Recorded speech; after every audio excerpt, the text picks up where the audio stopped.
Friends দেখো আমি তেল হলুদ দিয়ে মাছগুলোকে ভাজছি, তারপরে মশলা বিলাতে দিয়ে কী করবো, তেল হলুদ দিয়ে ভাজা হচ্ছে মাছগুলো, ফ্রাই হচ্ছে মাছগুলো। এবার মশলা কয়েক সঙ্গে ভাজা হয়েছে, মশলা দিয়ে ভাজা হয়ে গেছে।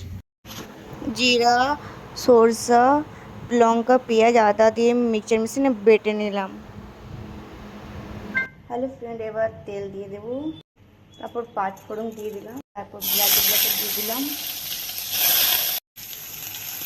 দিয়ে দিচ্ছি, হয়ে গেল। তারপর নুন দিয়ে দিলাম, হলুদ দিয়ে দিলাম, তারপর নুন দিয়ে দিলাম, এটাকে ভাজি মশলাটাকে বিলাতিগুলোকে করতে হবে।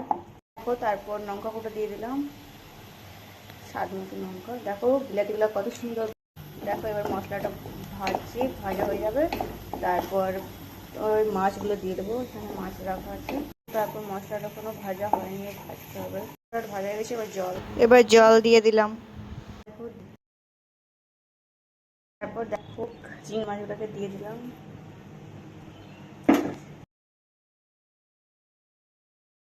গাইস দেখো রান্নাটা কেমন হয়েছে।